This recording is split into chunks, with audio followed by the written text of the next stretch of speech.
Hey everybody, just a quick reminder before we get the episode going that your support means a great deal to me. If you are able to support the channel financially, please do go to 10percenttrue.com, hit subscribe and pick one of the packages. For £5, $6.50 a month, you get early access and ad-free access to my content. And for a little bit more than even that, you also get access to AMA and private Q&A sessions that are run directly with my guests through Zoom call at least once a quarter, probably more often than that. I'd appreciate your support. Anyway, let's get on with the episode. We got into a snowstorm and had to land unannounced at Wurtsmith Air Force Base. And they thought we were a B-52 size airplane. They told us we're going to have to hold for a half hour so that they could get some other planes on the ground. We finally convinced them that we had about 10 minutes of fuel, so we really needed to get on the ground. We weren't going to be holding for any length of time. The short story of that one is we landed. The runway was snow covered because there was a blizzard there, and Judd remembered that one of the things in the dash one, they said, if you have in directional control, open the canopy. So rolling down the runway at about 100 knots, he was sitting in the back seat. I was in the front seat. He opens the canopy. I didn't know he was going to do it. I'm going, what the hell just happened? But it straightened us out, kept us on the runway. And then we kind of shut it down at the end of the runway, and they had to tow us in because you couldn't see anything. But that was the kind of plane that the T-33 was. And I tell that story to say, the thing you could do damn near anything to it that you wanted to, and it was going to just go, okay, I'll do that.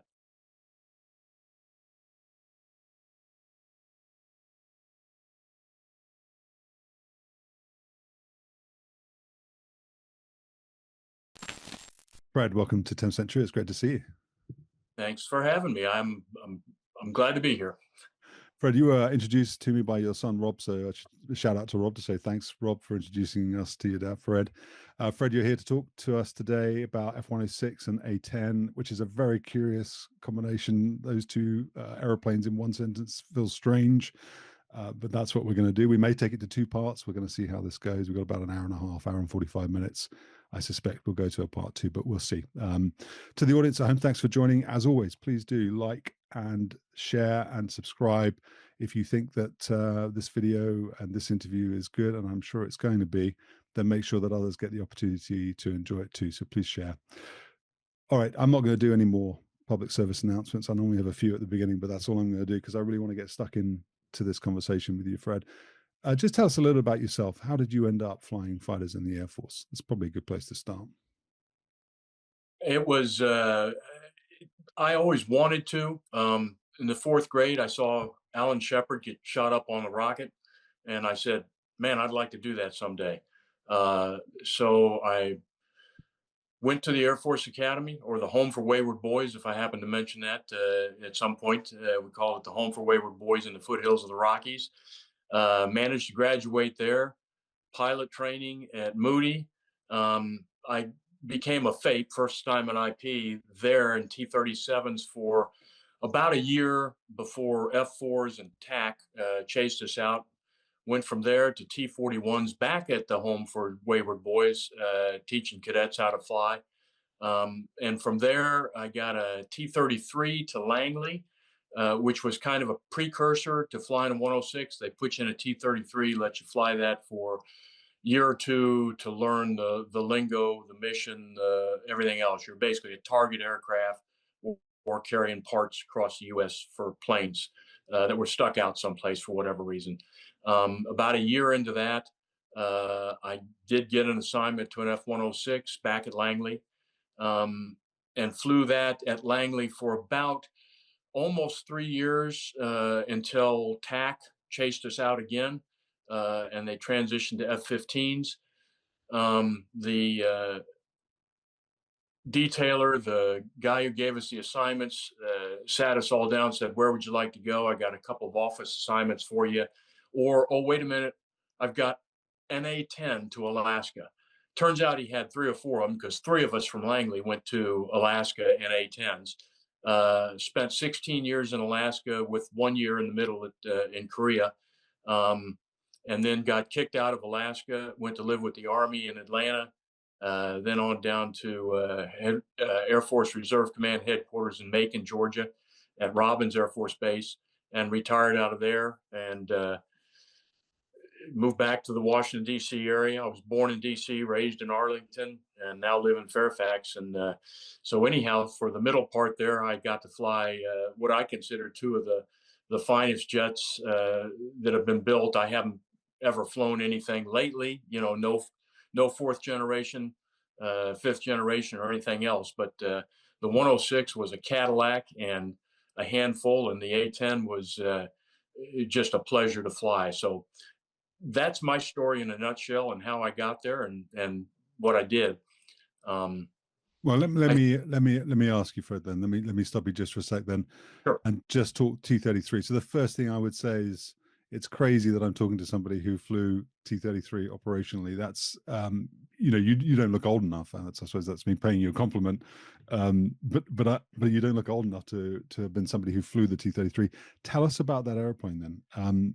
So you just said the mission was to act as a target aircraft for the Fighter Interceptor Squadron, the F-15 guys. What was it like to fly?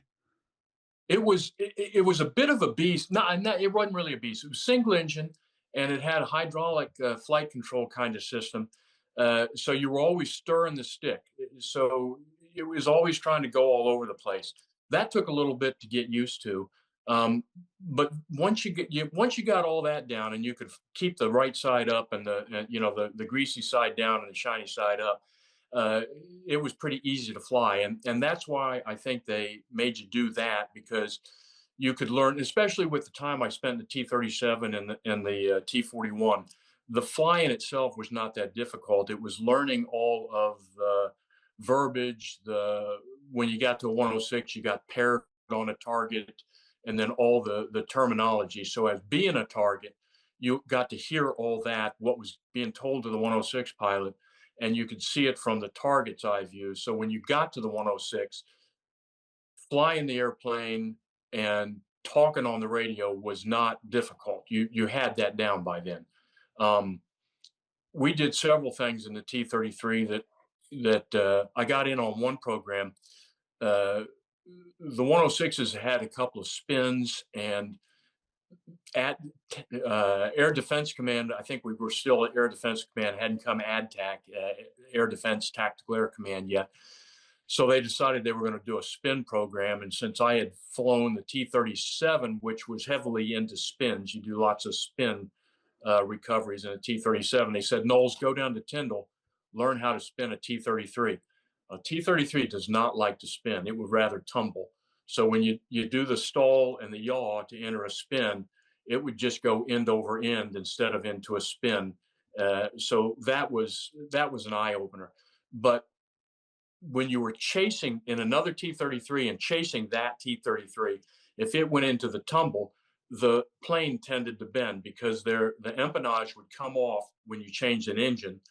Then they rolled the engine out, put a new engine back, but that was held on by about 4 clamps. So you could see that whole empennage kind of twist. And we saw that a couple of times and said, we don't really think this is a great idea. So we kind of put the clamps on that whole program pretty early, and they said, well, okay, we won't worry with that. That was one of my favorite, is that a good way to say it, times in a T-33, was seeing that thing kind of bend like that and going, oh, holy crap, I just did that. It happened to me too. So but there was all kinds of stuff. You flew low level in the T-33. You got as high as you could, which was probably about actually the same ceiling as a A-10, somewhere in the 30,000 foot range, and that was about it, because the canopies were not sealed very well. We had 5 T-33s at Langley and 4 pilots, so we flew a lot solo. And you'd get into the plane and you'd hear all kinds of noises. The floorboard was wood. Uh, I got into one time and stomped on the floor for some reason, and my foot kind of went into the wood, and so that had to be replaced. So it wasn't sealed very well. So you kept, instead of flying with your mask hanging, you made sure you had your mask on all the time when you're flying. Um, but anyhow, it was a good plane to fly. It taught you basics of flying. You got all of the, like I said, verbiage from the mission of the 106. And it was a workhorse. There were two of us went to, whenever we did these missions, we called them ALTRAV missions, altitude reservation. You got a block of altitude. You went out, flew up north in Canada, and then headed back, simulating a Russian bomber coming over the pole to attack someplace in the United States. Well, Judd Batterman and I had gone to Winnipeg. You'd get the mission and leave on a Monday. The exercise was going to be usually Thursday, Friday, maybe Saturday nights in the middle of the night. So we worked our way up to Winnipeg, got up there on the way, did the mission.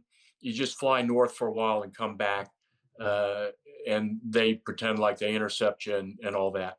When we were headed back home, this was in January, late January, early February, uh, we got into a snowstorm and had to land unannounced at Wurtsmith Air Force Base.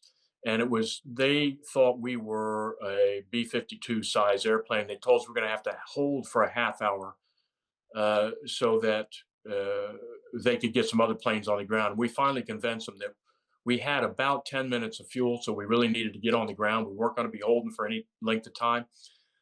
The short story of that one is we landed. The runway was snow covered because there was a blizzard there, and Judd remembered that one of the things in the Dash One, they said, if you have directional control, open the canopy. So rolling down the runway at about 100 knots, he was sitting in the back seat. I was in the front seat. He opens a canopy. I didn't know he was going to do it. I'm going, what the hell just happened? But it straightened us out, kept us on the runway. And then we kind of shut it down at the end of the runway, and they had to tow us in because you couldn't see anything. But that was the kind of plane that the T-33 was. And I tell that story to say, the thing you could do damn near anything to it that you wanted to, and it was going to just go, okay, I'll do that. But it was a good airplane to fly, good airplane to learn in, and I learned, even having been through what I had already been through with the other planes.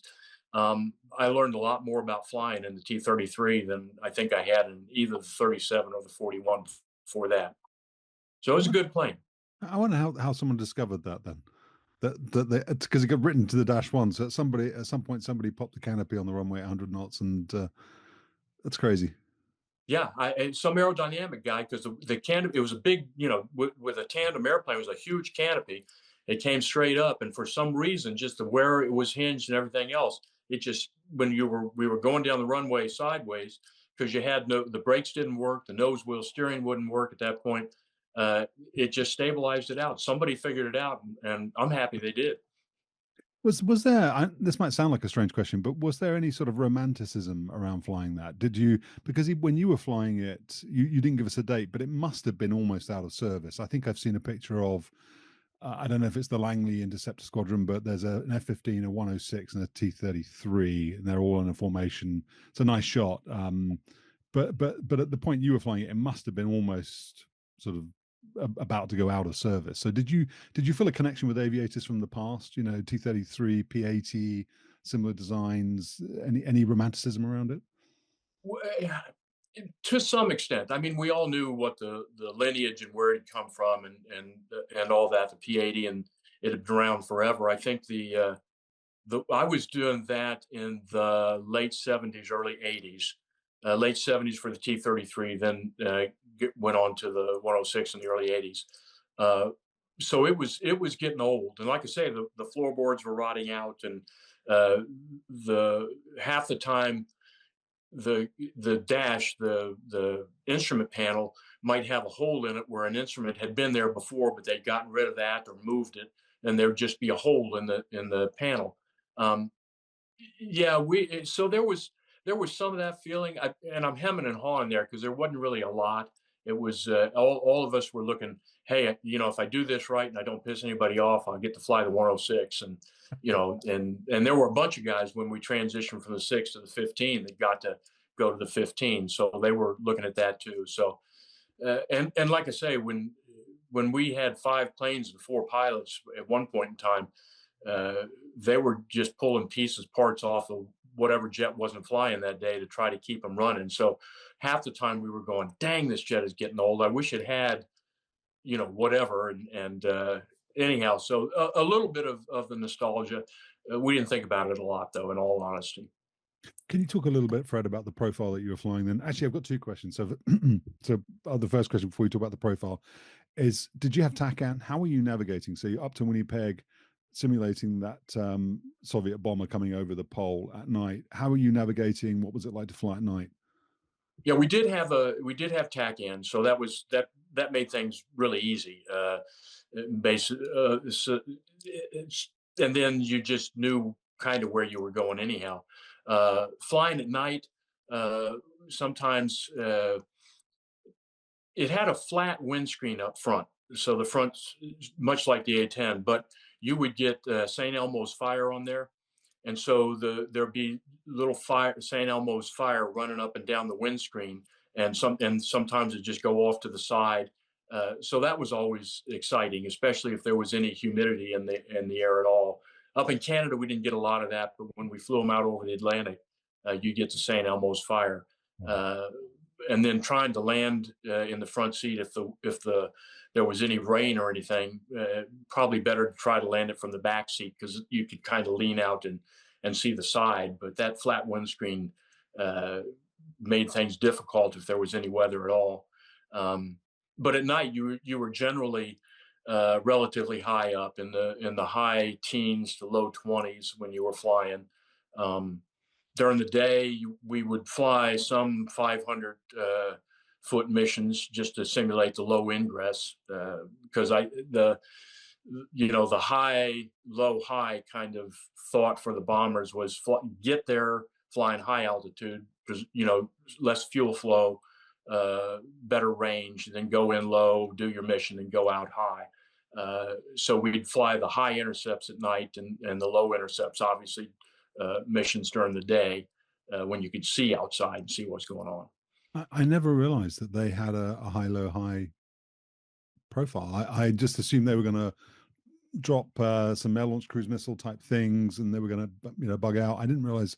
So they were pretty much on a one-way mission then. They weren't likely to get in, drop something on the continental United States and then leave, were they? Probably not. That's one of the stories from the A-10 is I'll touch on this real quickly to kind of make a teaser for later on. But once we became friends with the Soviets, they came to Eielson to do an Arctic SAREX. And one of the guys, I was kind of the guy who was running that whole program. But anyhow, we had one guy, a Russian pilot, who I sat at a McDonald's on Eielson Air Force Base and had lunch. No, Burger King on Eielson, had lunch with. And he had been flying Bear bombers when I was flying 106s off of Langley. And so it's entirely possible that I had intercepted him on one of my Bear intercepts. And now we're sitting at Burger King having lunch.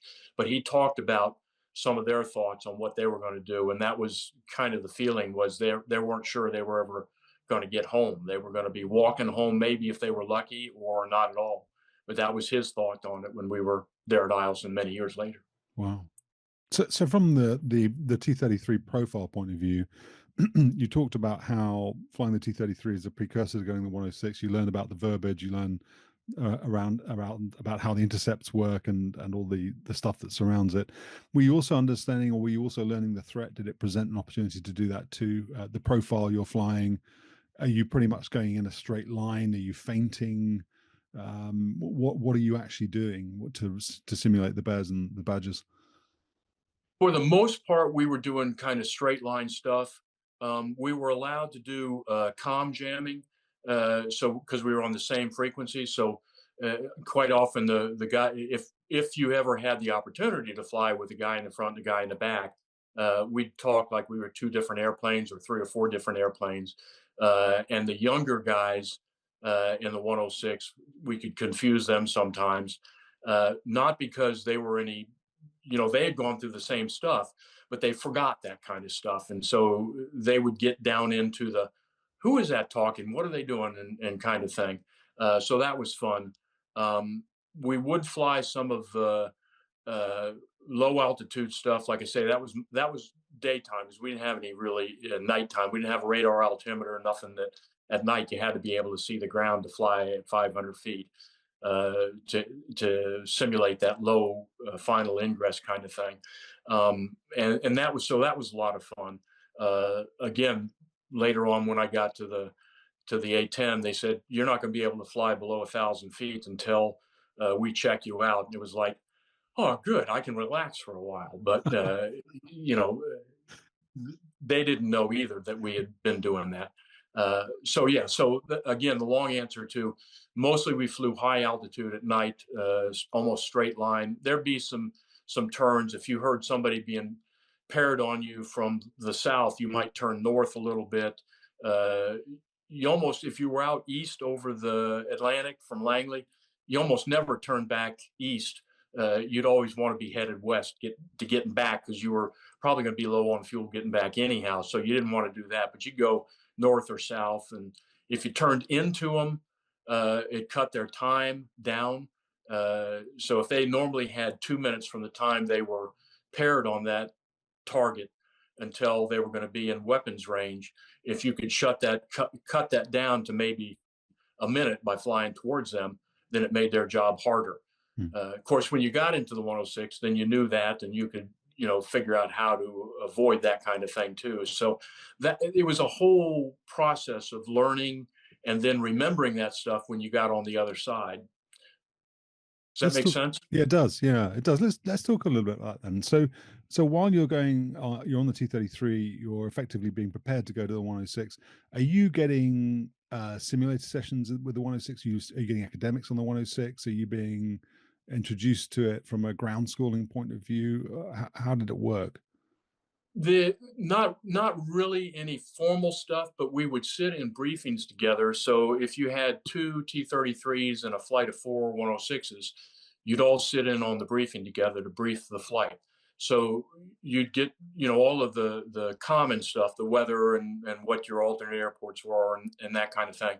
And then the T-33s would brief what they intended to do. We're going to fly east and then come back west, and you guys will have fun with us.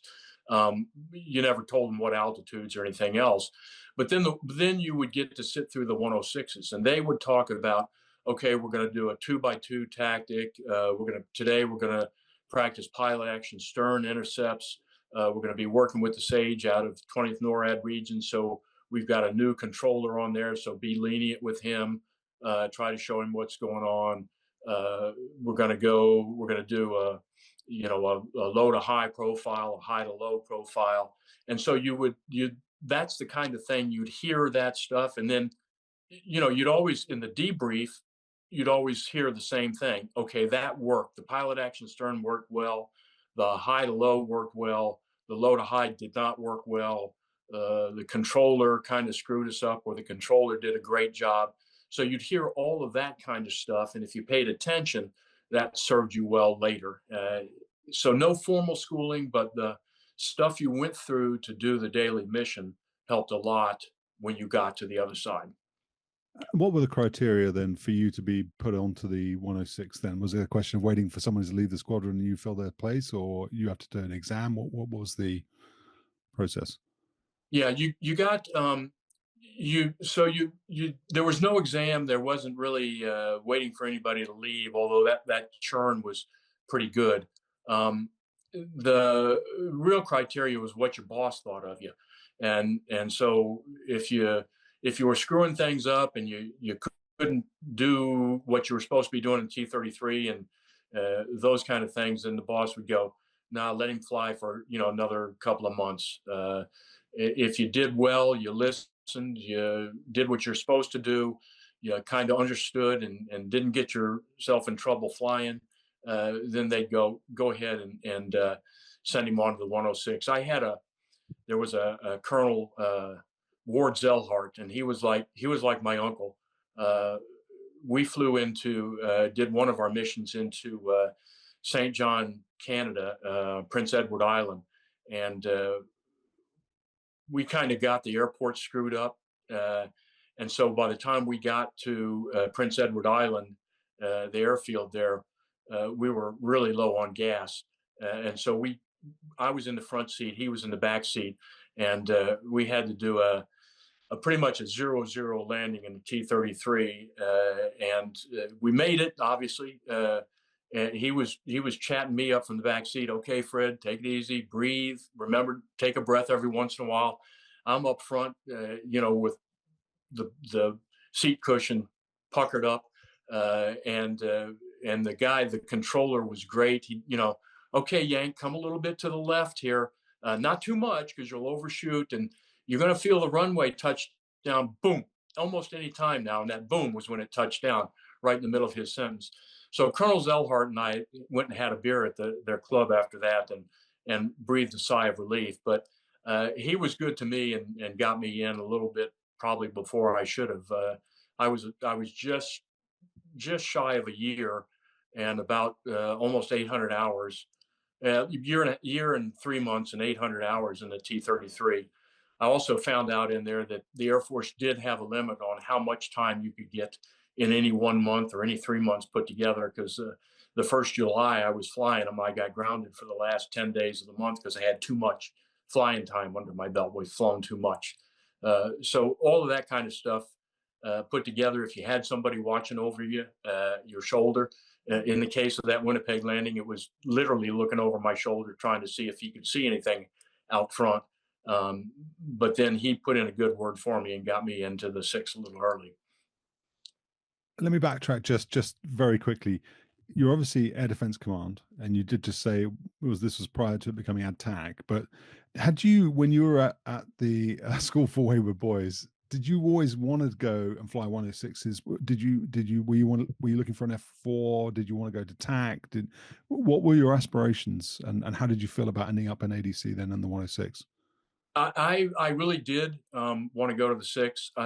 One of the summer programs, I went up to Duluth, Minnesota, to the Air Force Base up there, and worked with them. You just got to go do stuff. I went into the Automatic Data Processing Center, but they brought me down, and I got a backseat ride in a 101 that they had up there, and the pilot in front was just getting ready to go into 106s, and he talked up the 106, and they had one of them was sitting on the ramp there, come in on for something, I don't know. So we walked around that for about an hour, and he was pointing at, he had studied it hard. And I looked at that plane, I thought, that is a beautiful airplane. And a single seat.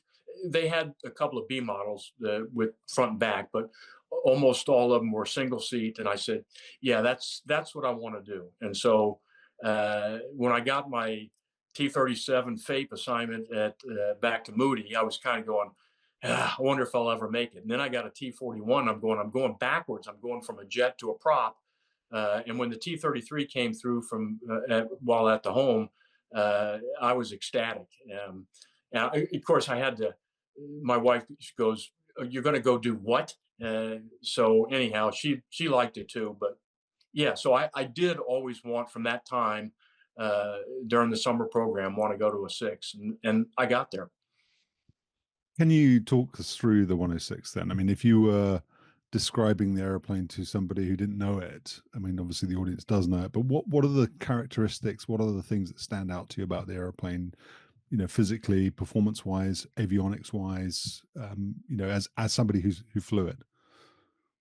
It was a busy airplane. The flying of it was a Cadillac.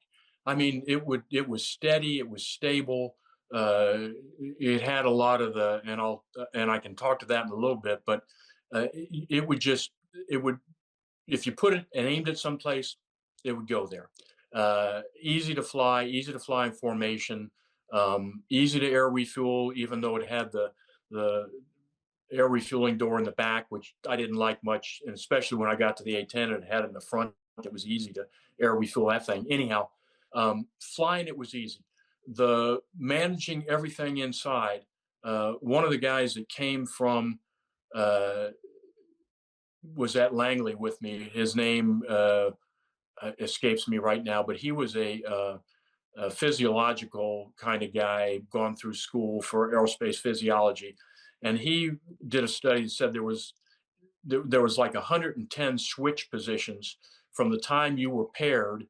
If you had nothing ready, you get paired on your target, and about 2 minutes later, you should be firing a weapon. There was 110 different switch positions you had to make that successful. Now you Wow. could get rid of about half of those if you had did all your missile preps and set everything up beforehand. But if you were starting dead cold, there's about 100, 110 switch positions in 2 minutes. So you were busy in there. And getting all of that stuff down was just, and remembering where the switch was. Okay, now you couldn't think. You couldn't go, I've got to flip that switch. Where is it? That was a non-starter. You'd fail the mission because you didn't have time to remember where it was and do it. Your hand just had to go to it. So that was busy. Um, the the radar was a raw scope, B scope. So everything came down towards the middle. You were sitting here. And so further out, it was off to the side, but you had to remember it was coming down towards you in the middle. And you controlled the radar with your left hand. So that little, it had a yoke on there. The right hand side was just the stick that you flew with. The left hand side, you could fly with that too, but you controlled the radar. So you had a little radar blip on, or a blip on the radar screen that was where your radar was looking. And then that was a 4 raster. So it would go across one way, down, back, down, back, down, back. Do that real quick. So to get where, and I say all that to say, you had to do math in your head too, because if the plane was 50 miles away from you, you had to know what its altitude was approximately and what your altitude was, and do the math to get the angle in that radar scope to find it in that 4 raster scan. Then when you got it, you narrowed it down to a 2 raster and then captured it. And once the radar was captured, locked on, then you went back to setting up your missiles and everything else. So it was a darn busy airplane to fly. And if you didn't have that time in the T-33, in my book, where all of the radio calls you had to make and fly in the airplane, you didn't even think about that. You could spend time doing everything else. And there were guys that became second nature to them. So they could sit back and take a nap while they were trying to do all those switches. I got about 2 years flying the 106 before they transitioned to F-15s, and I went to the A-10. Yeah, I had about 2 years in the aircraft when the TAC decided to change us over to ADTAC, to the squadron, to F-15s. And so I didn't have quite enough time to stay there, or I had too much time to stay there, because I'd been a little over a year in the T-33, and then almost 2 years, right at 2 years. So they said, we're going to kick you out of here. You got to go find something else to do. So I did not transition to the F-15. With 2020 hindsight, that doesn't bother me because I got to fly the A-10. But at that point in time, I was starting to feel comfortable. And ADC had, you were a basic pilot, and then you became qualified, and you started sitting alert, and then you could go become a skilled pilot, which means you were doing better. And then there was an expert and a master of air defense. So I got all the way through skilled, nowhere near being an expert yet. And but some of the guys there in the 48th were masters of air defense, and those are the guys who knew everything there was to fly about the 106 and had been flying it forever. And they were great guys. If you could get them to start talking about it, they would tell you stories that were fantastic about the 6. We could go coast to coast. We'd do a cross country flight, start out at Langley, go up to Loring, Maine,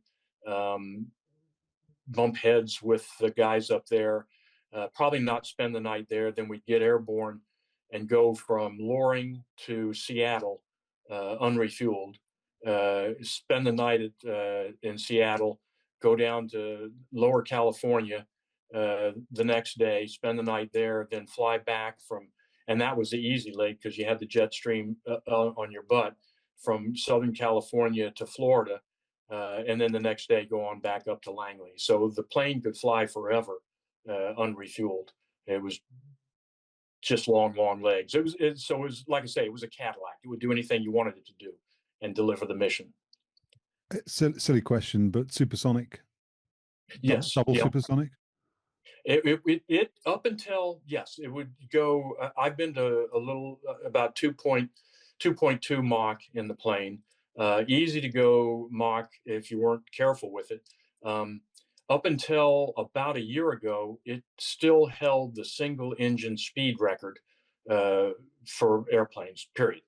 Um, a single engine was the key. I mean, there were things obviously like the SR-71 with two engines, much faster, and that kind of stuff. The F-35 just broke that record. Like I said, I forget exactly. It was about a year ago. Broke everybody, all the 106 pilots' hearts because they could always say, "Yeah, the plane that's in the boneyard and being used to shoot down as a drone still holds a speed record." Not anymore, but until a year ago. So it was fast, easy, fast. I've got so many questions. I've got to try not to spit them all out at the same time and trying to have some logical order to this. But while we're talking about performance, then I want to get back to avionics.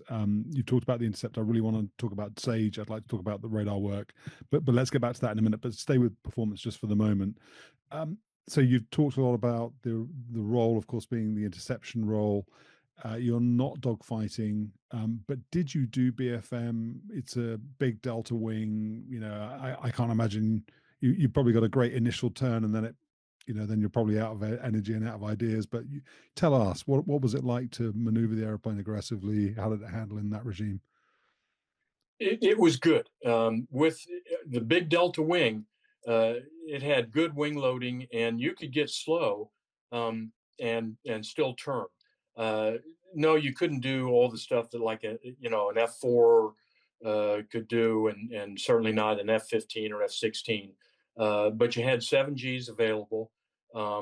If you were supersonic, it didn't like to turn very much. It turned much better than say a 104 supersonic, but nowhere near as good as a 16 or a 15 when supersonic. Um, when we first got to well, so you part of our profiles were if you went down to Tyndall, we do these 1V minis in the Gulf of Mexico in those days. I won't go there. I just won't go there. The 106 would just sit up at about 40,000 feet, 40 to 45,000 feet, and when guys went vertical and came up through there, they'd be slow, and you could shoot them and go, "Okay, I got you." Just because that's where the 106 liked to operate was very high and fast up there. Once you got, they talk about super cruise like the F-22, where you could stay supersonic in military power, not having the afterburners going. The 106 could do that. You got above the Mach, you pulled the afterburners out, and at full military, you could stay supersonic at high altitude. So it was a great plane up there. You could get slow and turn. Right towards the end of my time in the six, we started doing intercepts on drug runners coming up from South America, and they would fly in Cessnas. So Cessna, somewhere around 140 to 150 knots, and here we are in this thing that lands, at 250 knots, and trying to stay behind it. So you had a very high angle of attack, and usually full military power just to keep the thing flying. We'd do a daisy chain, and you'd sneak up on them, and then by the time you couldn't stand it anymore, you'd fly back around in a big racetrack, and your wingman or lead, whoever it was, would take him for that leg. But you could do that low speed, good turn, high speed, good turn. It was not a dogfight; it wasn't built for that, but it would hold its own. We did ACT, air combat training, and DACT, dissimilar. We went down to out of Langley to Key West and fought with A4s from the Navy. Them little boogers you could hardly see on the radar. They'd come in. Okay, so short story down there. We were fighting them, and we did not have full up weapons. All we had was our AIM-4s simulated uh, for the first part of that exercise. So they'd come in cell resolution, so there'd be four of them in tight formation, and you'd see it as one blob on your radar screen. And when you got ready to start fighting, they'd split off, and all of a sudden there'd be four there, and you'd be going, crap, what are they going to do now? And they'd be going all over the place. And then we'd try to stay with them and do that. Towards the end of that exercise, they gave us the Genie. So we'd see that blob coming out there, and at about 20 miles, we'd lob the Genie in there. And they go, what's the PK? And they go, PK kill. And the A4 guys say, well, which one of us? No, all of you. You don't understand. That was a Genie. Go home. So we got our revenge towards the end of that exercise. But the A4 little plane, great little maneuverability. We learned a lot on that, but it was not I'm saying is the 106 was not a dogfighter, but it would do okay. And depending on who you were fighting and what weapons you were using, you could do good. You mentioned it. So you've mentioned AIM-4 on Genie. So let's just pivot to that for a second then. So I think probably most of the audience will know Genie was a nuclear tipped air-to-air missile a version of the AIM-4, wasn't it? Was it based on the AIM-4 with a nuclear? No, it was a totally different thing. About totally different. Okay. 2.5 times the size of an AIM-4. So it was huge. Two questions then. So I think it was Robert Knowles who said he hated AIM-4s. I think didn't he try and put one on F-4s in Vietnam and 100% failure rate, and he wasn't a fan of them. What was your take on them? I had not heard that story. He may have done that. He was a commandant at the Home for Wayward Boys for a while, so that I bumped into him a couple of times. Good guy, but anyhow, yeah. So the Genie, I got to fire one in a crap. I had the name of it. It was an exercise. You went down to Tyndall. They took the nuclear part out of it. And no, it wasn't Wessup. It was Anchor Gold was the name of what we did. So you got to fire. They take a Genie off the shelf that was getting ready to run out of shelf life, take the nuke part out of it, and you got to fire the thing. So the 106 had everything was internal. All the weapons were internal. So whenever you fired a weapon, whether it was the AIM-4 or the Genie, the doors would open, the rails would come down, the missile would fire, rails come up, and the doors shut. And that took all of about 2 to 2.5 seconds to do. Wow. I mean, and you could feel it in the airplane bumping around when that stuff was going on. The Genie, there was no rails to come down. That was the AIM-4 where they fired off the rail. The Genie sat in there and had literally, I think it was a 12 by 12 array of shotgun shells, basically, with about a 3 to 4 foot string on it. So when you got ready to fire the Genie and you hit the pickle button, the doors would open. This 144 shotgun shells would go off and push the Genie down until it got to the end of that lanyard, which would pull the firing pin on it, and the rocket would go out. And that whole thing took maybe 3 or 4 seconds to happen. And so when I fired that thing, opened up, and then all of a sudden you see the street going straight ahead of you. And it didn't take very long before, when the nuke happened, there was a whole process in there, but there was a charge that set the nuke off. Anyhow, that would blow up the rocket too. So I fired that thing, it went out, and I'm going, and there was an escape maneuver you were supposed to do. I didn't even have time to start that escape maneuver because I was so awed seeing this thing go out before the nuke would have gone off. I would have been well within the blast radius of that nuke. So if you were fired, and this was a low altitude, a 2,000-foot shot, higher altitude, it would go out further. So you learned real quick, you want to be on the high altitude shot of that thing if you have a hope of living through it. I never got issued one. The stories in the old days where you got a gold eye patch to put over whichever eye you wanted to save if you shot the Genie. for real life. And because the other eye was going to be fried from the nuclear blast, then you take the gold eye patch off and fly home one-eyed. I never saw one, but people talked about it. Uh, Wow. but the Genie was pretty impressive coming. It was strictly a rocket. It was not a missile. No guidance whatsoever. It just Oh, went out there to the middle. The thought process was the bears were going to come over either over the pole or across the Atlantic in a formation, and the 106 would go high, get behind them real fast, and launch the Genie into the middle of them, and the thing would blow up the whole, either blow up and incinerate the whole formation, or the EMP from the nuclear blast would screw up their plane so bad they'd never make it to their target. That was the concept, at least. what was it fused by then? How was it fused?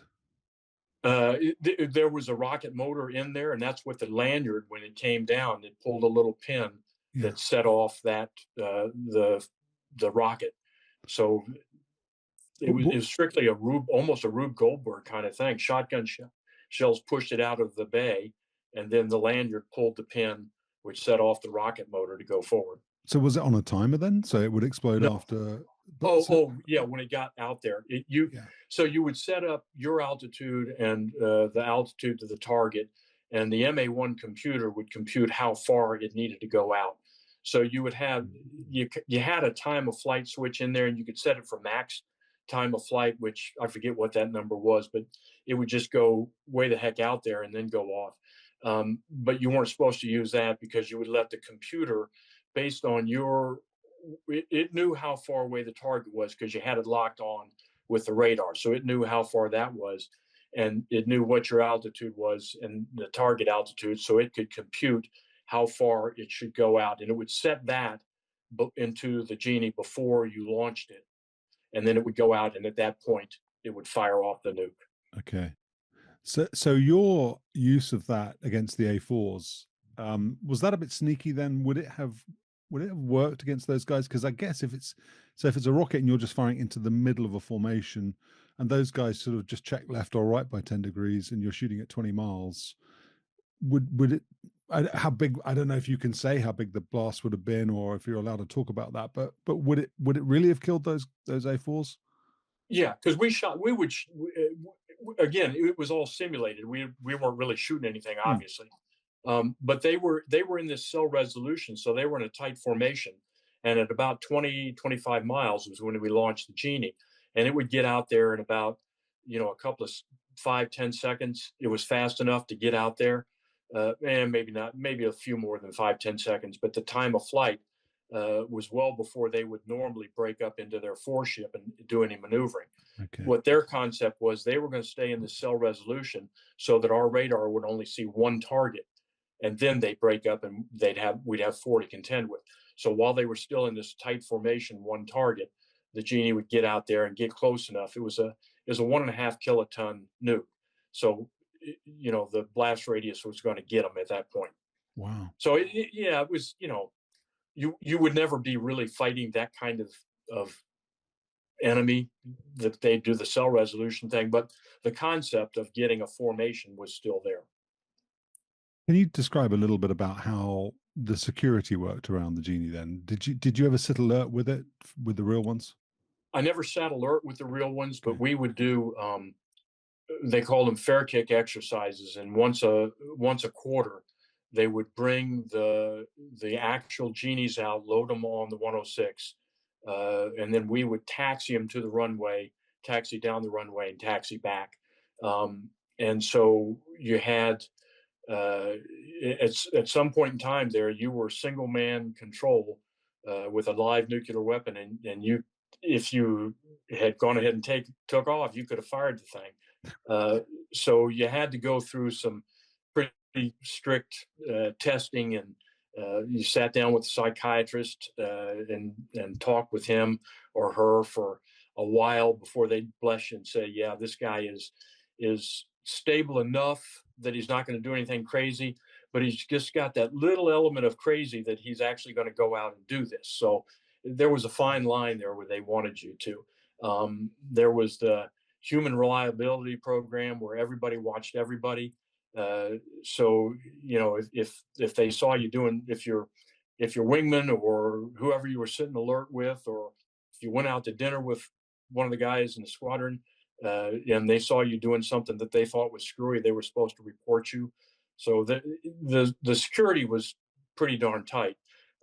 We did one of those fair kick exercises, yeah, at Langley. One of the ones, many ones we did, and this was during, like I say, the late '70s.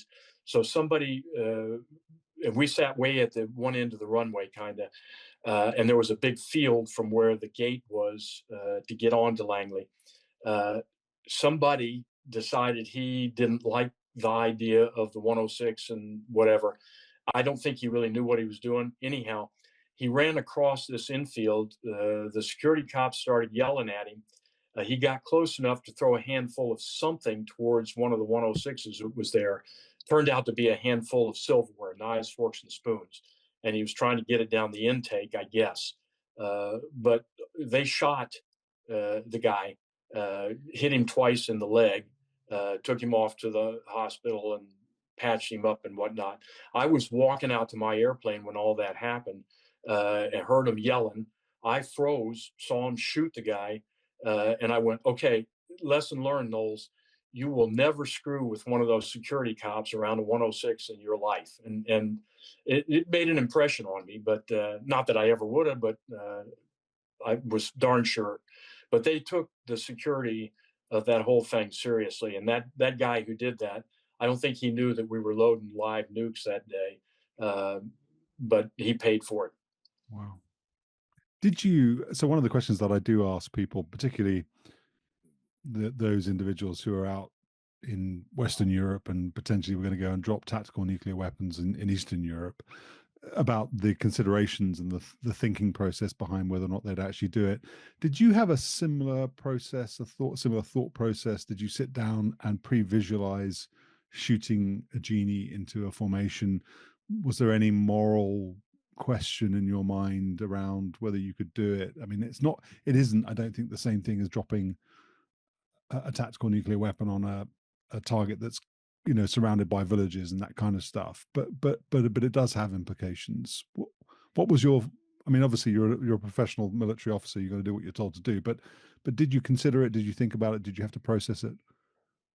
Um, Not really. I mean, when we sat down with the psychiatrist to get cleared to go do that, they asked those same kind of questions, and my answer was always, that's the mission. I wouldn't. To him, it was a guy who evaluated me. I'd say, it's not something that is going to keep me up at night. That's the mission. I want to do it. I'm a flag waving kind of guy, and I believe in the United States. I believe in freedom, and so if I had to do it, there was no doubt in my mind I would pull that trigger. So that's kind of the long answer in hedging is I never really had any moral qualms about doing that.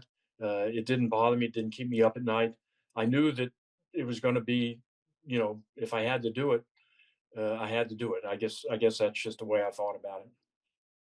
When was Genie loaded onto the airplanes then? So it sounds like it wasn't a standard loadout. When would it be put on and for what reasons? Uh, it would depend on the DEFCON levels. There were times when they loaded the Genie at Langley, when things got tense. I never sat alert with a live one, but they did do it, and it was dependent on what the national profile was, the DEFCON level, what the president or anybody else said. Hey, we think we ought to load them. The National Command Authority. I don't. At that point in time, I was still a young captain at that point in time, and so I didn't get in on all that kind of thinking or anything that when to load them, but they had a decision tree. Okay. Let's get back to talking about the airplane then and the intercept and the avionics. So I guess the first question I have around that is that you've talked a bit about SAGE and being paired to a target. So SAGE is the air to ground network. I mean, you can describe what it is, but it's the GCI component of the mission. You've also talked about autonomously engaging, so picking up a target on your own radar and then engaging that with an AIM-4 or a Genie. What was the flow of an intercept? When was Sage used? When wasn't it used? How autonomous were you? Can you describe what the sort of mission the 106 mission was then? Yeah. So we would sit from Langley. We sat alert at Langley and at Seymour or at Charleston Air Force Base down in North Carolina. I think it is South Carolina. I forget where it was. Anyhow, we had a remote det. So you'd sit alert, you'd hear the horn, you'd get airborne. Um, eh, so you had 5 minutes from the time the horn went off to get airborne. Otherwise, the boss was going to be talking to you why you were so slow. But in the middle of the night, you could be asleep, and 5 minutes later, you'd be airborne, 10,000 feet, 10 miles out over the Atlantic. So that was pretty exciting. As soon as you got airborne, you went over to the GCI, ground control intercept frequency, and started talking to again the call sign for the Sage at the 20th NORAD region at Fort Lee, right outside of Richmond. It'll come to me in a minute, whatever their call sign was. This is Mike Golf, whatever your call sign was. Airborne, give them your weapons load, tell them how much playtime you had. In other words, right after takeoff, you were full fuel. So you had plenty of time. Anyhow, then they start talking to you and they give you initial heading and an altitude to go to. And then they start talking to you about what you were looking for. We got a target 150 miles east, bearing 090 at 35,000 feet. You're paired, and you couldn't see him on radar that far away. You'd mentioned the IRSTS, the infrared search and track system. If you called that up, on some planes you could get an infrared. Usually you couldn't that far out either. Those were more for the high altitude missiles and stuff if you needed them, or when you got on a rear aspect, you could use that. But at any rate, you started looking for the target. By about the time you had an 80-mile scope, a 40-mile scope, a 20-mile scope, and then I think it was a 4-mile scope. So you started playing out at 80 miles. If you could see the target out there, if it was a big enough target, you could start figuring out where he was, high, low, whatever. And at some point in there, usually at about 20 to 40 miles, you could tell, and the GCI guys would keep you headed towards that and tell you, okay, he's out there slightly high, 50 miles, heading 08 or to your bearing of 070. So he's a little bit north of you or whatever.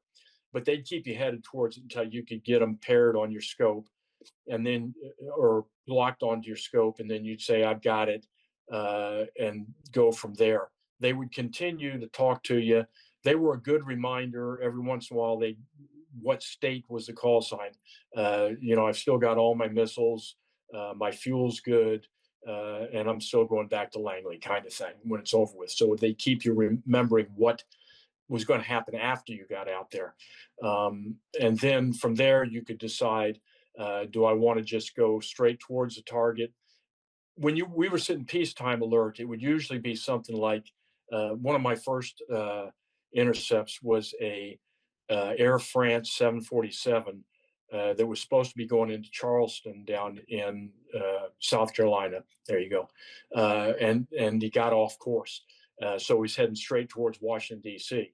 And they said, we don't like this. Get somebody up there to look at it. So my wingman and I flew out and said, yep, it's 2:00 in the morning.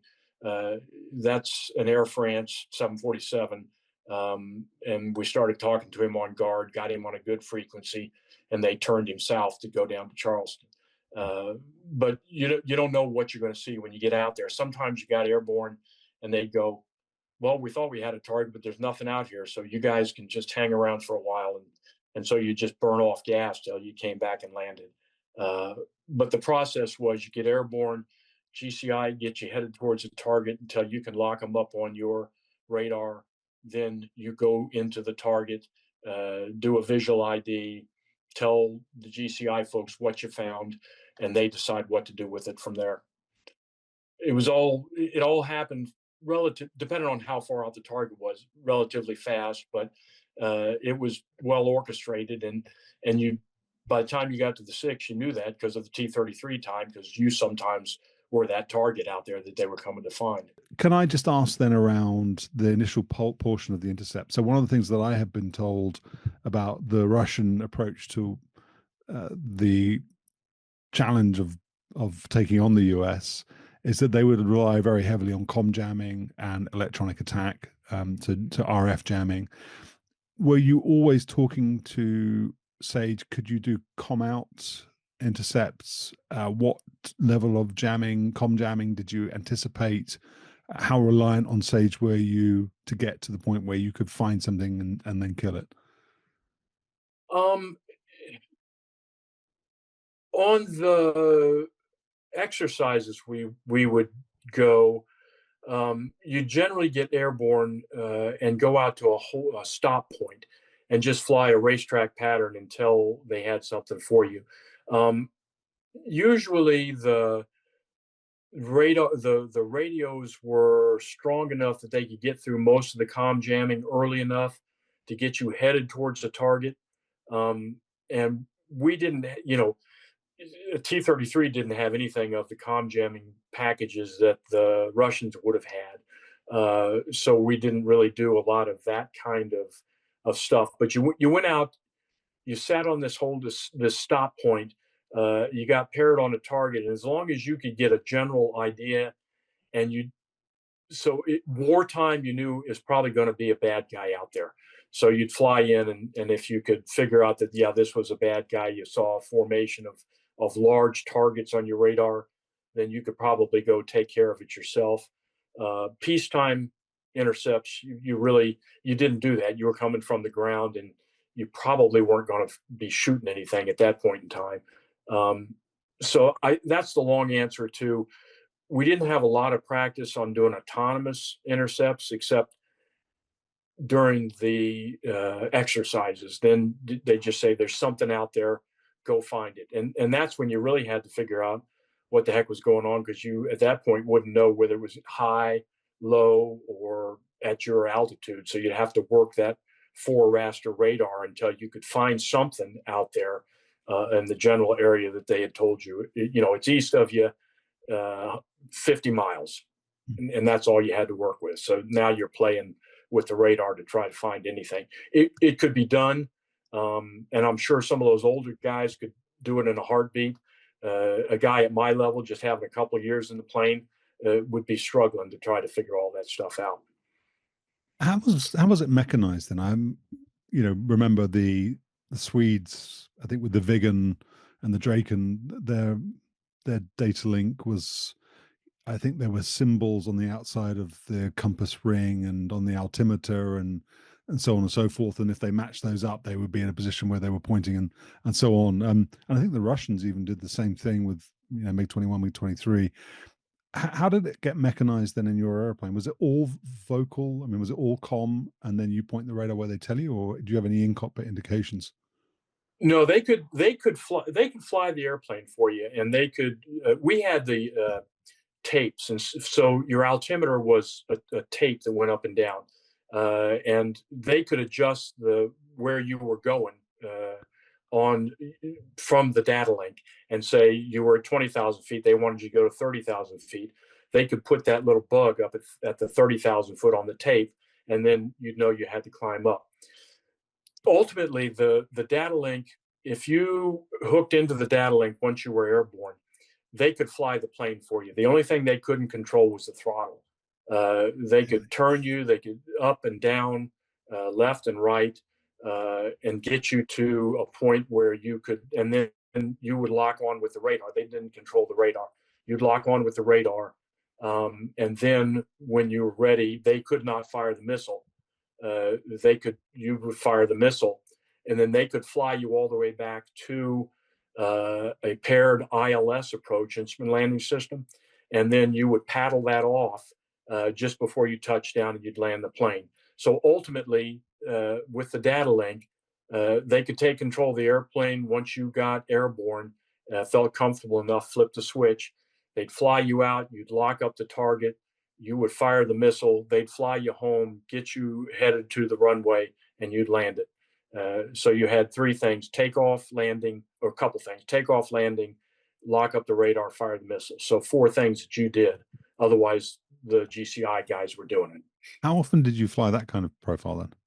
I think not more than once or twice. It was pretty nerve wracking to sit in the plane and have somebody else doing stuff, and it was good, but you were relying on radio signals. There was no tight kind of stuff that we have today. It was just radio signals going out there, and so you were watching everything, and your hands were near the controls. Oh, I said four things. You had to control the throttle too.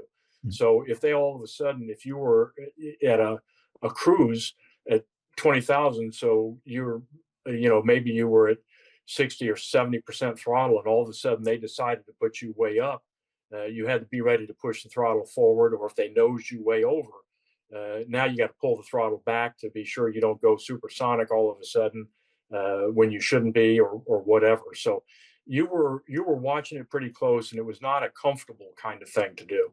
At least not for me. Yeah. You said it's radio signals. So was there anything fancy going on to protect that link between ground station and aircraft? No. So again, if somebody, I guess there was some, the radio signals knew that they were talking to who they were talking to, because it was for your airplane. So if there was a flight of two 106s out there, each one could be controlled separately by a separate GCI controller back in the Sage bunker. So there was some handshaking of the radio signals. But if that went out, then you were on your own, and you had to be ready to flip that off, because it would just keep going the way you were going until you paddled it off, and that was just a paddle on the stick that you could temporarily paddle it off, or you could turn the whole system off. Well, you talked about the IRST. Can you describe what the display looked like? I know that's a really nerdy question, but you weren't seeing a picture, were you? Presumably you were seeing just a blip or something like that. Exactly. It looked like a radar blip for all intents and purposes. It just said, it would say, here is a heat source. And of course, with the B scope, the further out you were, it would be off to the side, or if you got it coming straight up and down, that meant you were headed right straight forward. But it'd be a blip. And then you could guide the radar to look where that heat source was, and lock on if the radar saw anything. So basically the eyeball, because it was just a big eyeball that came up right in front of your windscreen and made a terrible noise. The wind coming off of that was, you could hear it inside the cockpit. But when that came up, and you would then just fly towards that, it had some altitude to it, but it was mostly straight ahead.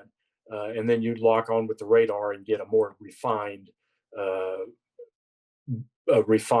target intercept data. But the heat source, especially if you were playing, like if you were going to go against a Beaumark missile or their equivalent of it or whatever, that was going to be high and hot and fast. So that was some of the fly up profiles. You'd get the infrared lock and then know where that was, but those might be at 60 or 65,000 feet. So you'd have to, at 40,000 feet, light the burners, push over a little bit to go supersonic, then start climbing up to where you could launch either the AIM-4, which is probably not a great idea, or the Genie at that point, and then shoot that and then come back down.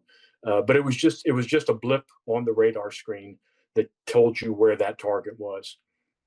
At this point in time, are you giving consideration to low probability of interceptions? Are you trying to limit radio frequency emissions from the airplane so that you can take the threat by surprise? Does the IRST come into play in that respect, or are you just going out using all the sensors and you're going to fling your rockets and missiles at them and then see what happens?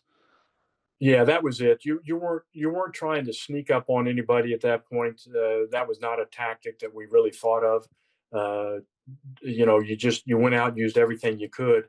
If you were going to be using, if you had the Genie on board and you were using the infrared, you were probably going against a high fast target. So some of their RPVs or missiles or whatever. So it was get out there, find the target, using whatever you could, throw whatever you could at it, to include yourself. There was Fox 1 was radar, Fox 2 was heat, Fox 3 was the Genie, or the ballistic kind of thing. Fox 4 was ram the thing. So Right. that was in your hip pocket too. And that was a little bit of crazy that I think the psychiatrist was looking for, to say, could you do that if you had to? So What was your view on that? again, it was, if I had to, I would.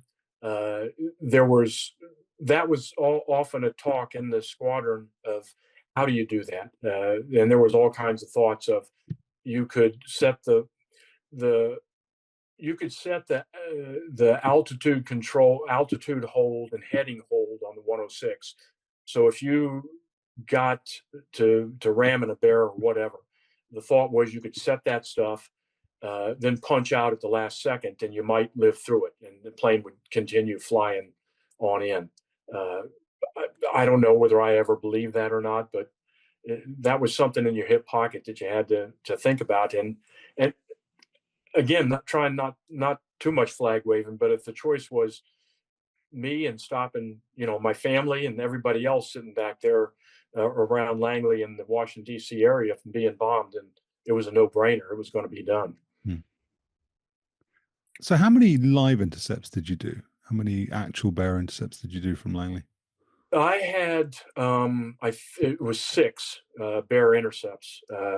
They would fly in those days. They would fly from northern Russia down through the Greenland UK corridor there, come down the east coast, go into Cuba, refuel, go across the Atlantic into the Congo, mostly, and then come back the same way. And so we pretty much knew when those flights were being made. So we'd rotate guys out. If you hadn't had a bear intercept at all or in a while, they'd put you on alert to be able to go do that. So most of those were, you pretty much knew you were going to get a bear intercept that day. But every once in a while, there'd be one that they launched early out of Cuba or early out of northern Russia, and come up the East Coast, or the weather was bad for the F4s or the guys down at in Florida to intercept them, and so they'd send us out, or we wouldn't get to go. So all kinds of variables, but yeah, I got to do 6 of them, and you go out and you fly, and most of the time, about half the time, you get the bears they didn't have tail numbers, they had door numbers, so you had to go up underneath and look up and see the nose gear door and get the numbers for that plane off, and then you'd have to identify whether it was a J model or an H model or whatever, depending on the characteristics. And when you were going in to see that stuff, about half the time the folks in the windows would be waving at you, and you'd wave back at them, and it was not really that hostile.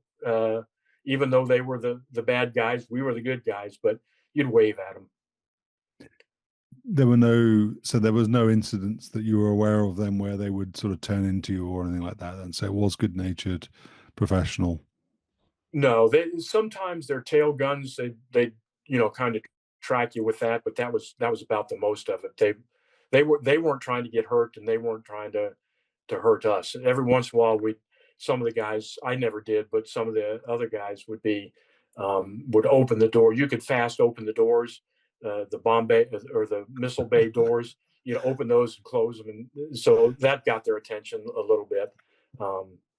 And I'll say, when we get to the A-10, uh, there's a whole process for who is going to be the flight lead and who's going to be 2, 3, and 4 in the flight. In the 106, whoever got airborne first was flight lead. The other guy was the wingman.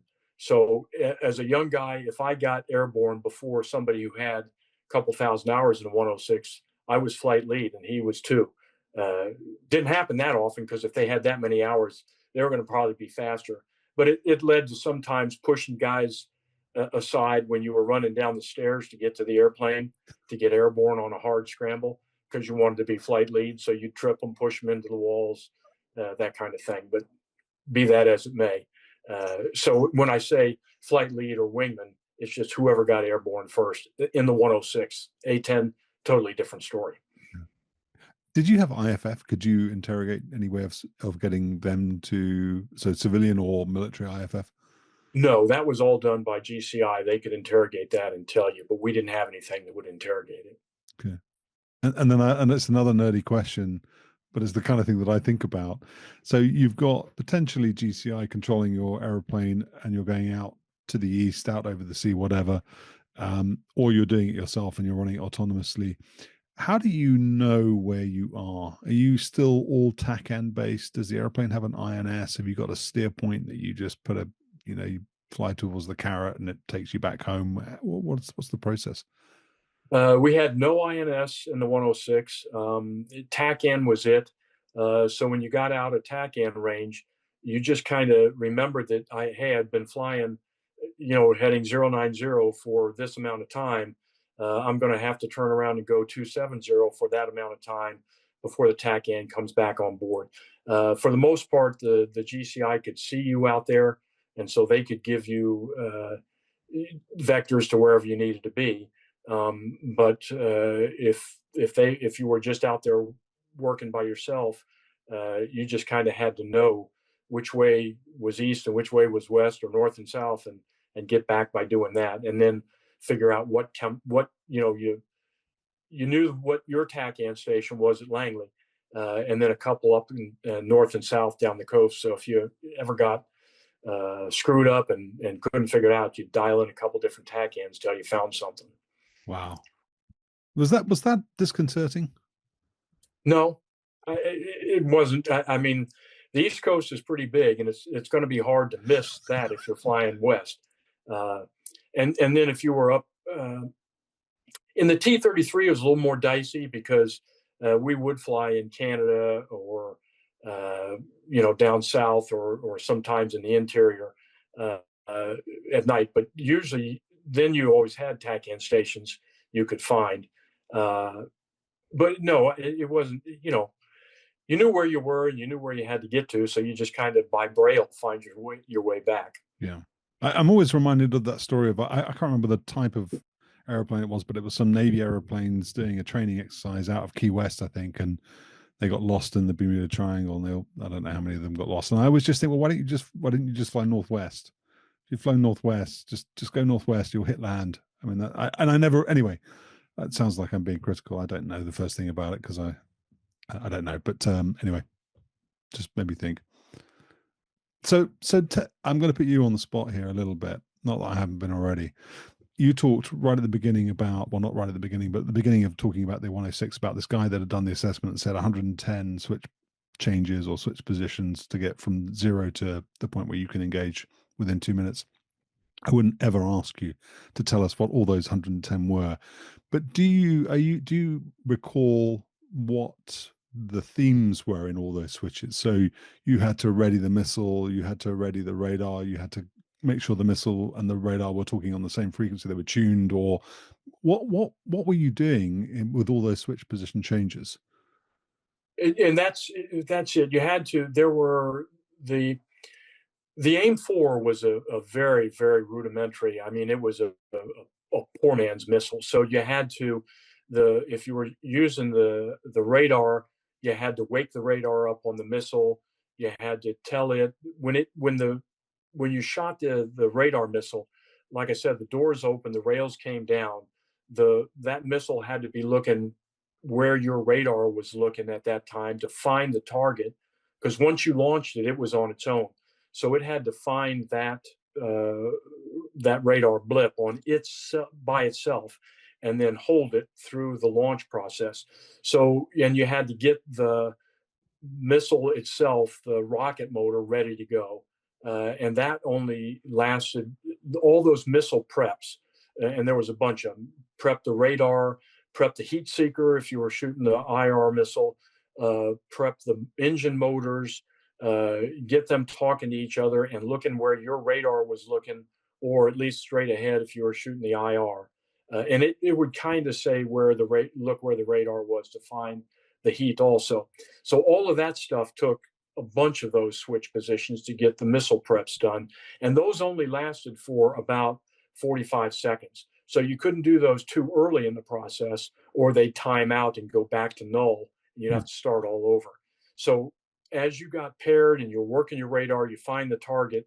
Now you know, okay, I think it's going to be about 30 to 45 seconds until I get ready to launch this thing. You'd go to your missile prep. You had to have all of that stuff done. The radar itself, you had to decide which scope you were going to look at, how far out. Were you looking at the 80-mile scope, the 40, the 20? And as that marched down, you had to change all of that to get the proper range out. You had to work the hand grip to put the blip where you were hoping to find and lock on, and then you had to lock on by letting go of the trigger, and then the radar would lock on. You had to manage the airplane itself to make sure that you had the throttle where you needed to be to continue flying, keep the plane upright. You didn't generally get any radio changes in that time, but every once in a while they'd throw one in on you and go talk to this other controller. So you had to change the radio frequency. Then there were I can't. There was other things you had to do. Mostly it was the radar, and I'm fumbling here because it was back in, like I say, in the late 70s that I was doing this, so a while ago. I do remember one time, one of the holidays, I was sitting alert, and you got to bring your family out. So my wife climbed up the ladder and was sitting in the cockpit, and she looks over what would have been my right shoulder, her right shoulder in the cockpit. She goes, "What does this switch do?" I had no idea. I'd probably seen the switch before, but I had no idea what it was for. It was not one of the ones. So she looks at me and goes, "You fly this thing? You don't know what this switch is for? It's sitting right there." So I caught grief about that, and I don't think she ever believed I really went out and flew until she got a C-135, a tanker mission up in Alaska, and she saw me sitting in the cockpit of the A-10 when we refueled. I was able to lift my visor, drop my mask, and wave at her, and she went, "Oh, you really do fly." Great, but all because of that one switch back here. So that's to say there was a buttload of switches in there and it turns out this was for the ACMI pod. If they put one of those on the 106, so you could go out to the ACMI range and practice and see if you would have locked on to that target and everything else. But that's what that switch was for. Hardly ever used, but I didn't know what it was. So there was mostly it was missile prep, radar prep, and keeping the plane flying was what those switch positions and switch management you had to do. So did you? I know this sounds like a silly question again, but did you enjoy it? I mean, so you don't have the sort of cut and thrust and the sort of the sport of kings of BFM and all that kind of stuff that the F-16 guys and the F-15 guys have got. It sounds like it's a very sort of intellectually sort of challenging mission. There's a lot of mental maths going on, a lot of process, a lot of memory, a lot of sort of muscle memory behaviors and that kind of stuff. Was it pressing the right buttons for you then? Oh yeah. I mean, like I said, I had wanted to fly 106 for a while. I got to it, and it was everything I thought it was going to be. Yeah, it was a lot of work, but that's what I signed up for, and it was great. One of the best things was when you lit the afterburners, it had a soft light and a hard light, and different altitudes, everything else. But what happened on that thing was an afterburner. It was a true afterburner. It just dumps raw fuel into a big tin can and then throws a spark in there. So basically, you're setting off a little bitty gas bomb. But it had part of the thrust control was IRST on the back of the engine. So, like putting your thumb over a hose, if those were tightened down, you got more thrust. If they were way open, you got less thrust. So the engine would, when you went to afterburner, it would start throwing fuel in there. It would open those, the IRST on the back end. You'd lose thrust. So there was a little bit of you slow down just a tad bit. All of a sudden, it throws a spark in on that gas and then starts to cycle those back down. So it really did feel like the Jolly Green Giant kicked you in the ass when that thing lit off, especially if you were at a lower altitude. I mean, you felt it. And that was just great. I love that. It was every time I did it, it was like, ooh, I like that. And that was just one of the little things. But when you went through all of the process to intercept the target and fake fire the missile, go through the process, you heard the doors open, the rails come down, the rails go up, and the doors shut. It was great. It was a thrill. Yeah, I loved it. How many hours approximately, or how many times did you fly then? You mentioned earlier the limit on a sort of 30 or 16 or 90-day period. How much time did you get in the 2 years then you flew the 106? I got a little over 600 hours. It was not a lot, uh, just because we had a bunch more pilots. So we went on rotation. You sat alert for a couple of days, then you were off for a day or two, then you did training for a couple of days, and then that was the cycle through. And then if you went on alert down at Charleston, you just sat alert for 3 days and had a day off, and then 3 days and had a day off, and you hardly ever flew unless you got a live intercept scramble. So the amount of time, and the T-33 I was flying almost every day, sometimes on the weekends too. In the 106, not so much, but almost right at 600 hours in the 2 years. So not as much, but it was worth it. Can you? We'll get into. I mean, I'm assuming you're going to come back and do part two, and we'll do A-10. Okay, you nodded. That's good. So we won't get into A-10 now, but can you talk a little bit about what was happening with the Air Force at the time at which then the 48th Fighter Intercept Squadron went to F-15s, and particularly, even though you did say with 2020 hindsight, you don't mind not having gone to the F-15. Can you talk to me a little bit about how you felt about the fact you were not going to go to the F-15? I mean, that was a pretty exciting aeroplane at the time. If you like that interceptor mission, I can't imagine you weren't looking at that and thinking, that's next level air defense stuff. Yeah, that was initially it was a little disappointing. They took us all. They did it one-on-one or by flights, a couple of us at a time, and they'd say, okay, you've been here too long, you're going to go someplace else, or you've been here less time, you can stay into the F-15. There were some of the guys that had a lot of time in the 106, but they wanted that for the mission knowledge, so they transitioned them. And I was in the middle, so they said, go ahead and go on, see ya. There was a good bit of animosity, is probably too harsh a word, but TAC did not like ADC. We flew in orange flight suits all the time. Thought was you're going to be, if you have to punch out, you're going to be floating in a raft out in the Atlantic Ocean. If you got an international orange flight suit on, they can see you better than the olive drab kind of thing out there. So when we went to the bar on Friday nights with all of the F4 and then F-15 guys, we'd wear orange flight suits just to piss them off. And it worked. It was great. So when we became AdTac, they said you have to have subdued patches on your flight suit. So we all wore subdued patches on our international orange flight suits, which, of course, pissed them off, which was great. So there was that kind of, it wasn't a true animosity, but it was just a little bit of a rivalry.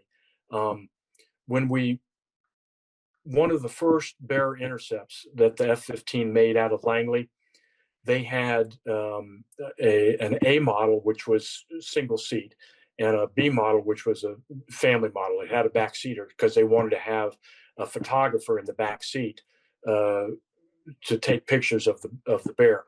Well, they had two A models. Well, both of the A models, the radar was down on, and the B model was there.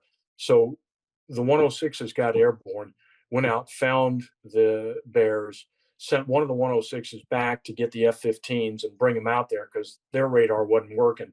And then and I wasn't in on this, but the two 106 guys got out of the way. They did all their pictures, and then they flew home. And the 106s went back on the bear and escorted them up until the next set of fighters was picking them up the north coast. These were a south to north mission. So so they were not happy about that, and they told us never ever to tell anybody that happened. But the 106s had to go find the bears, handhold the F-15s, bring them in so they could get their pictures and publish those. So that'll probably piss somebody off if you put that in there. That's fine. I don't care. But that was the kind of stuff that was going on at Langley, at least in those days. Can you tell us a little bit about Air Defense Command culture then? So it's interesting, TAC had, and I appreciate, you're married, you have a family, and I'm sure that you were so well behaved, but TAC had a reputation for being, strippers at the O Club on a Friday night and being pretty raucous.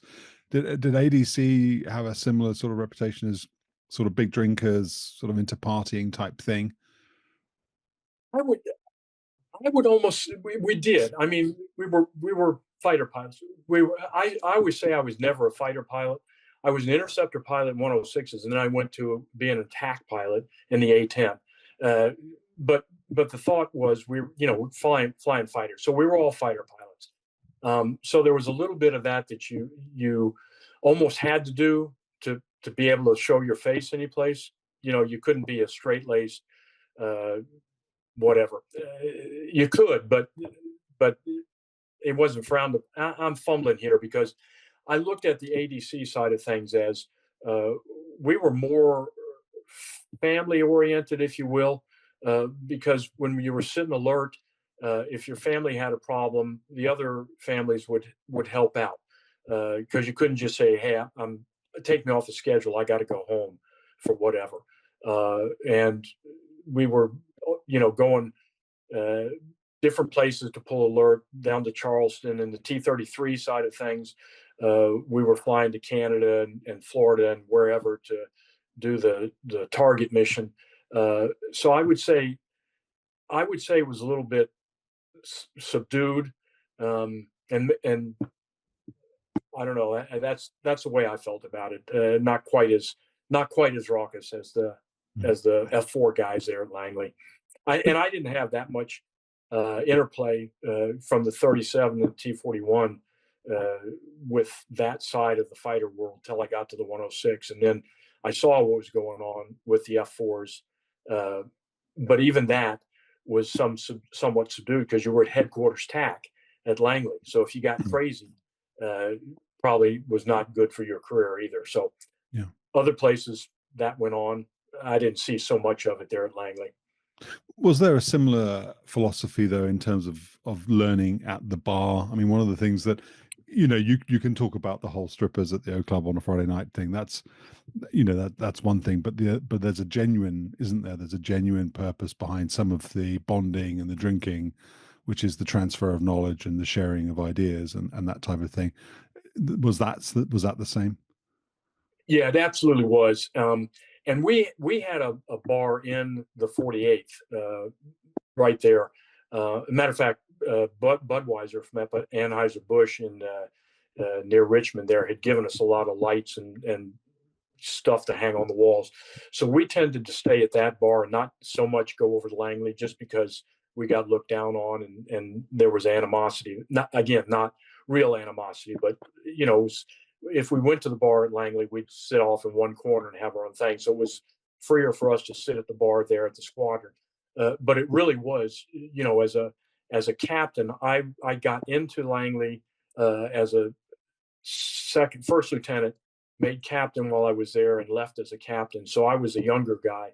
But even then, the squadron commander, the ops officer, the lieutenant colonels and the majors, you didn't worry so much about rank. You asked questions, you learned, and you talked about it. And if you had a beer or two and you told a story on yourself, I screwed this up, but I managed to live through it. Um, they would say, that's fine. Here's something you think about the next time.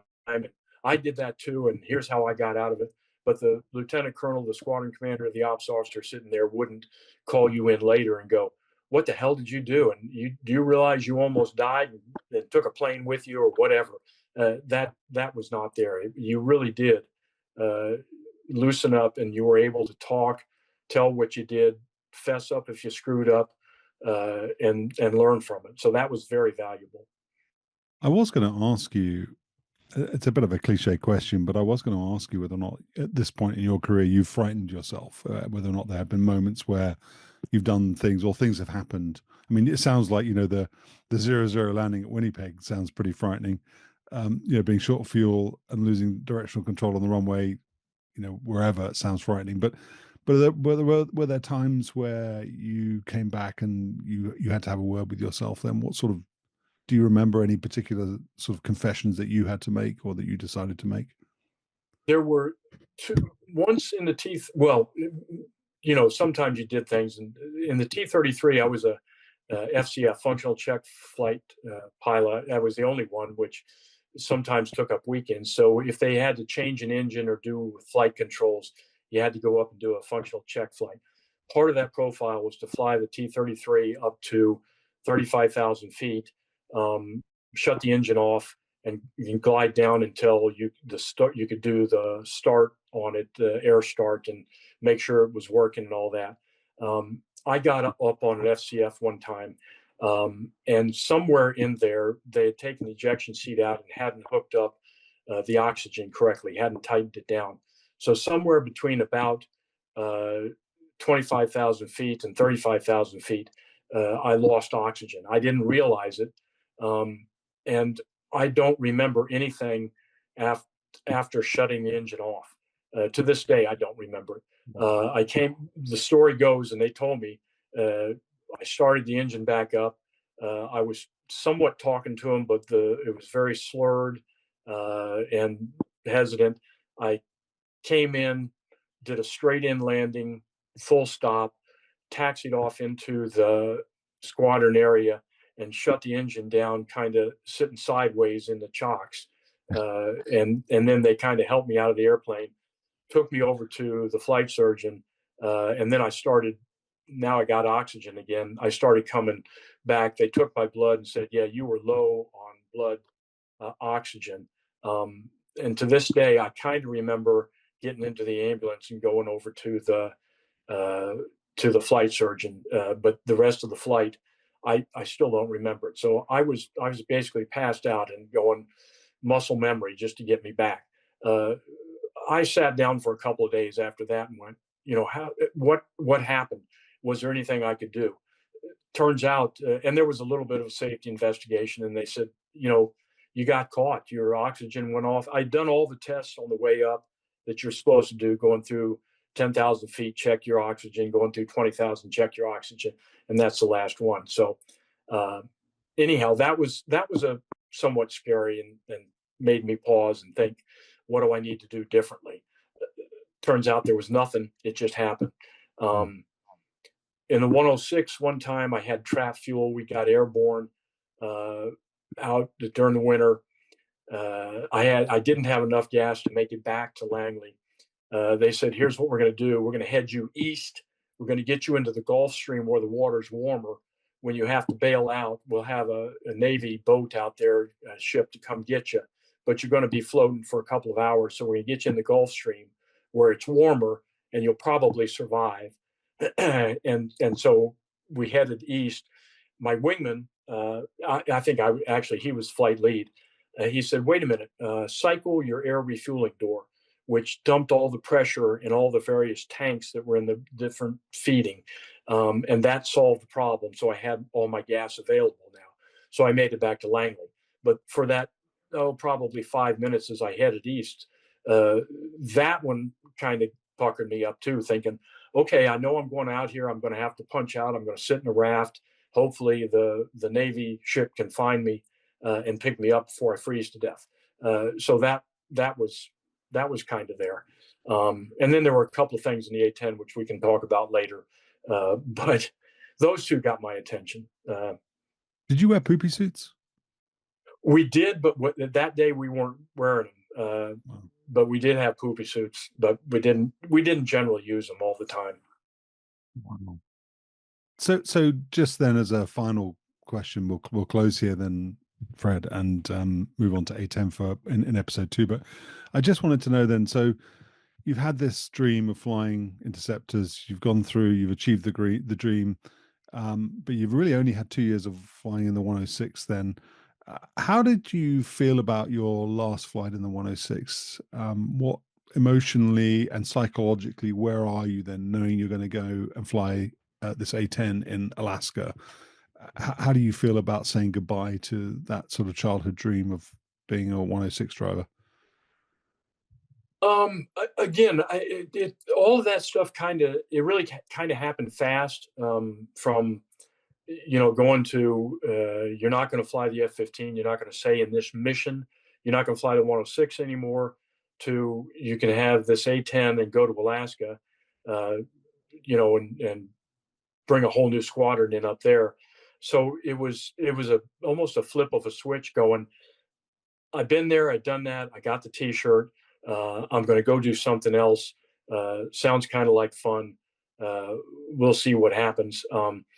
I had at one point in time we were going up to Griffiths Air Force Base to take a I think we were going up to sit alert for them while they had a dining in, and I took a 106 up there, and I always thought the 106 was a pretty big airplane. We parked it on the ramp right next to an A-10 who was in there too, and the A-10, I could not really, but it felt like I could have taxied under the wing of the A-10. The size different was that much. So I had seen that, and then I found out I was going to get an A-10 to Alaska. So I kind of thought, I've seen that plane. It's pretty damn ugly, but it looks awesome. So I don't mind. I'm going to go do something new and different, and it'll be kind of cool. Well, we have that to look forward to. Fred, thanks for joining us. Thanks for telling us about the 106. It's been really a pleasure. And I'm serious. 106 is one of my favorite airplanes. I think the whole Century series. I look at those types, and I definitely have romantic airplane feelings about them. And so to get somebody who flew the 106 to tell us all about it, and you've been very detailed, and for a sort of 45, 50-year-old memory, it's fantastic. So thank you for joining us and telling us about it. My pleasure. Absolutely.